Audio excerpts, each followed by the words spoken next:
Famille, laissons les Sénégalais prendre la parole pour parler de ce qu'ils pensent des 100 premiers jours de Ousmane Sonko et son acolyte Alors, Diomaye tout à Faye. l'heure, vous avez dit que Parce que quand c'est nous qui voté parlons, il y en a qui viennent nous Diomaye, insulter. mais il y a eu un mais. Écoutez, Oui, il y a eu un mais, parce que tout simplement, moi, mon candidat, c'était Karim Meïssa Wade. Je suis du PDS, le Parti démocratique sénégalais, le parti qui a gouverné le Sénégal de 2000 à 2012. Ce n'est pas un petit parti.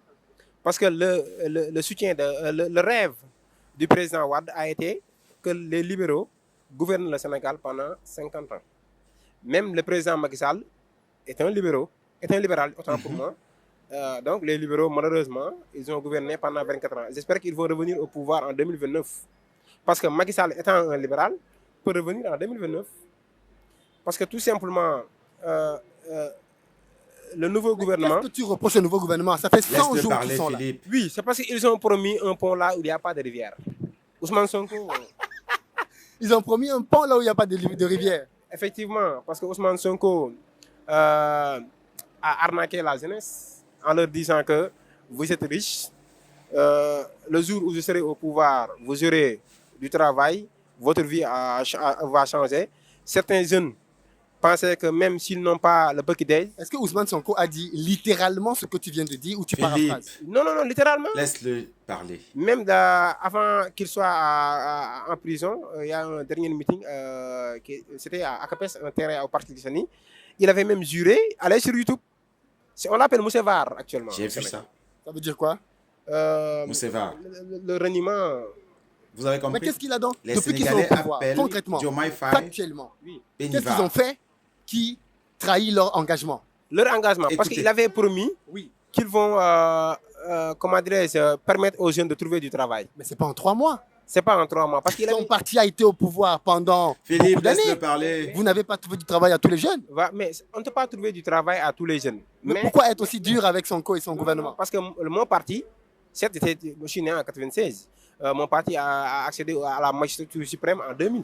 Il n'y a aucun Petite parti au pub Sénégal pour le frère qui Philippe a Simon. fait autant de promesses que Ousmane Sonko.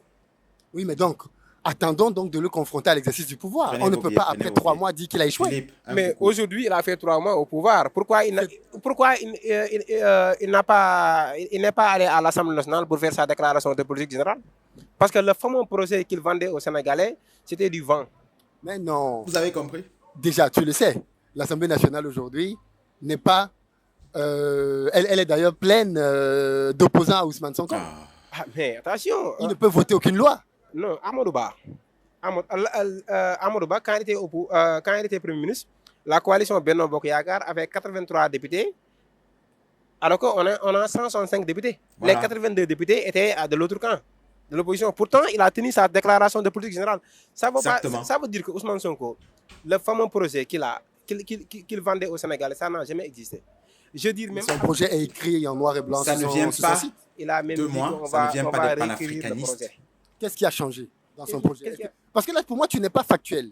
Tu fais de la Philippe, politique laisse-le politicienne. parler. Philippe, Dis-moi, laisse-le parler. Philippe, Ousmane Sonko a promis ça depuis qu'il est arrivé. Il a fait le contraire. Il avait promis Oui. de rompre les liens avec la France. À quel moment il a dit ça? À quel moment? Il n'a jamais dit ça. Ici. Non. Il a dit que c'est la France qui a retardé le développement économique du Sénégal. Oui, mais ça ne veut pas dire qu'il va rompre les liens. Il n'a jamais dit ça. Philippe, Là, tu as pris un sujet où je l'ai entendu. Il a parlé en français. Il a dit que la France, le Sénégal n'a aucun problème avec la France. Il a également un problème avec... Il a dit que le franc CFA n'arrange pas le Sénégal. Il a maintenu. Il a dit que en l'état actuel, le franc CFA pose un problème. Il a dit ça en Tu mélangeant. vas le chasser, Philippe, laisse-le parler. Je vous défie et je lui défie. Durant les 5 ans, le Sénégal va continuer à fonctionner avec... Nangadef. Nangadef, frère. C'est-à-dire, Qu'est-ce qui t'en rend si sûr? il fabriquait des mensonges juste pour accéder au Mais pouvoir. qu'est-ce qu'il y a dans le mensonge? Parce que depuis tout à l'heure, tu dis que c'est des mensonges. Toi, tu es un écrivain. Donc, tu es un homme de lettres. Tu es un homme de précision. Quand tu dis que quelqu'un a menti, tu dois dire ce qu'il a dit ou fait qui est contraire à ce qu'il avait promis. Jusqu'à présent, tu ne m'as rien cité. Les exemples que tu as cités ne sont pas vrais. Pourquoi? Parce que tu as dit qu'il allait rompre avec la France. Il n'a jamais dit ça. Il a dit qu'il allait rompre avec une certaine manière de procéder. En 2017, Oui, non, 2022. On faisait une intercoalition entre le PDS et Pastef. La coalition s'appelait Intercoalition Yewwi Wallu. Elle avait dit que si nous obtiendrons une majorité à l'Assemblée nationale, on va diminuer le prix des denrées de première nécessité. Aujourd'hui, le pouvoir, qu'est-ce qu'il attend à faire? Est-ce qu'il n'a pas diminué les denrées de première nécessité? Non, on ne peut pas diminuer. Ici, au Sénégal, on appelle kilo de baguette. Ça a coûté... Est-ce qu'il a diminué les prix? Attendez, ça a coûté 175. La baguette à 210 grammes. Aujourd'hui, la baguette pèse 190 grammes à 150 francs. Petite publicité pour le frère. C'est Moret là. Voilà. Viens. Tu es un opposant, viens. Voilà, Philippe, tu le fais tu fuir. As parlé de Pourtant, je fais la publicité pour toi, frère. Ça, c'est important. Voilà. Bon, je crois que je vais conclure parce que Philippe l'a chassé. Donc, il faut que les frères sénégalais, que vous compreniez vraiment que nous n'avons aucune intention de mal parler du Sénégal. Nous avons mené le même combat. Moi, particulièrement, j'ai été à Paris à une de vos marches. Dans les marches pour le Cameroun, il y a des Sénégalais qui étaient venus. Voilà. Donc, mais nous ne voyons rien. Nous ne voyons rien allant dans le sens du panafricanisme. Ousmane Sonko a prôné le panafricanisme. Il a été soutenu par tous les panafricanistes. Ça me rappelle un peu celui du Tchad, là. Voilà, bon, il est déjà sorti de l'histoire parce qu'il est venu pactiser, n'est-ce pas, avec les débits. Et aujourd'hui, voilà, nous savons tout le sang tchadien qui a été coulé. Et lui, il est là, il se la roule tranquille. Voilà, il ne fera plus jamais de politique. Mais en tout cas, c'était une parenthèse.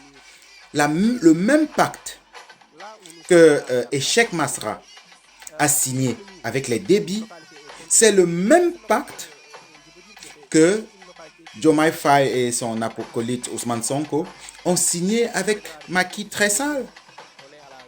Parce qu'ils sont dans la continuité. Ils ont prôné la rupture avec la France, mais je n'y vois rien. Personne n'y voit rien. Et ce qui fait mal, c'est qu'eux, ils essayent, depuis qu'ils sont là, d'aller dans l'AES et d'essayer de jouer le rôle du pantin de la France. Ce n'était pas à Ousmane Sonko et à son frère, Diomaye, de jouer les pantins de la France-Afrique. Qu'est-ce que Diomaye Faye est parti faire à Abuja l'autre jour? Vraiment, j'ai de la peine à en parler. Hein. Je vais juste te dire que c'était vraiment, pour le moment, la dernière vidéo que je fais sur le Sénégal parce que je voulais vraiment laisser ce frère parler. Je ne connais pas son nom, je vais peut-être chercher et puis écrire. Philippe, du courage pour ce que tu fais, mais sors de la politique en fait. Reste dans le business. Les businessmen, vous ne faites pas de la politique. Vous n'êtes pas capable de faire de la politique parce que vous avez peur des représailles. Alors tu restes dans ton couloir. Tu développes l'Afrique comme tu veux économiquement. Nous sommes dans un autre combat. Notre combat est panafricain et il est surtout spirituel. Le combat du retour à la source ancestrale. Toi, tu es chrétien. Lui, il est musulman. Donc, vous avez encore beaucoup de travail à faire sur vous. Je vais m'arrêter là pour le moment et je vais dire tout simplement, retourne dans les commentaires. Haché.